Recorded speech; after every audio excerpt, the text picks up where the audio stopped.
இங்க பாருங்க, இப்ப பழைய கதையெல்லாம் வேணாம். எங்களுக்கு அவளுக்கு சீர் செய்யறதுக்கு விருப்பம் இல்ல, அதனால செய்யல, அவ்வளவுதான்.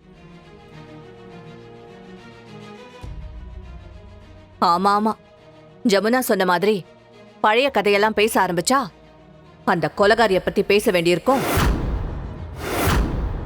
அந்த கொலகாரி பெத்த இவளை பத்தியும் பேச வேண்டியிருக்கும்.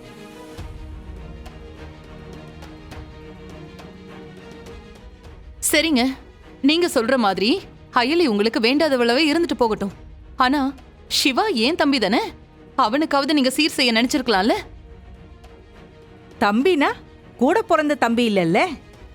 எவனோ ஒரு அனாதை பயல நீங்க தத்தெடுத்துக்கிட்டா அவன் உங்களுக்கு தம்பி ஆயிடுவானா?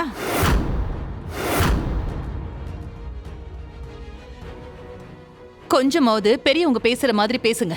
அனாதைய அனாதைன்னு சொல்லாம வேற எப்படி சொல்ல முடியும்?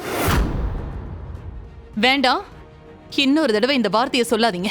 அண்ணி, சீர் செய்யறது அவங்க விருப்பம். முதல்ல இப்படி கேட்டு வாங்க கூடாது. இதெல்லாம் நான் சொல்லி உங்களுக்கு புரிய வேண்டியது இல்லைன்னு நினைக்கிறேன். இல்ல ரித்திகா, இந்திரா ஒண்ணு அவளுக்காக கேட்கல. அயலியும் அக்கா, சிவாவும் அக்கா புருஷன். உங்க எல்லாரையும் ஒரே குடும்பமா நினைச்சுதான் அவ அப்படி பேசிக்கிட்டு இருக்கா. அத முதல்ல புரிஞ்சுக்கோ. பா, என்னப்பா நீங்க அவங்களுக்கு சப்போர்ட் பண்ணி பேசிட்டு இருக்கீங்க? நான் உங்களுக்கு பிறந்த வாரிசு தானே. அவன் அக்கா தத்தெடுத்த ஒரு அனாதை.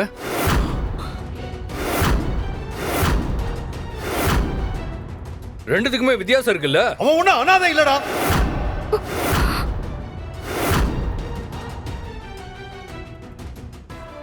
அவன் ஒண்ணு அனாதை இல்ல.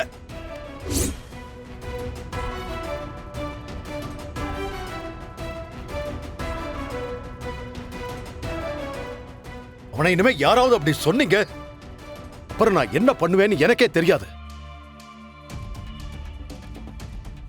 என்னங்க நீங்க எவனோ ஒருத்தனுக்காக நம்ம பிள்ளைய போய் திட்டிட்டு இருக்கீங்க? முதல்ல நீங்க ஆபீஸ்க்கு கிளம்புங்க.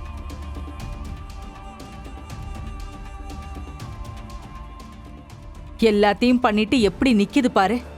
இதெல்லாம் ஒரு பொழப்பு. தூ. சம்பந்தி, வேண்டாம் சம்பந்தி. திரும்ப திரும்ப அவங்கள அவமானப்படுத்தி பேசாதீங்க. என்ன சம்பந்தி, உங்க மகனை சொன்ன மாதிரி இப்படி சலிச்சுக்கிறீங்க?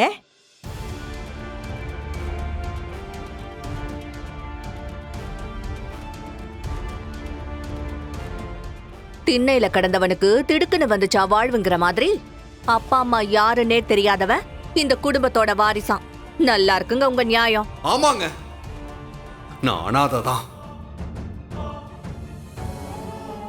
எனக்கு அப்பா இல்ல, அம்மா இல்ல, யாருமே இல்ல. நான் அனாதை தான். அனாதை போதுமா?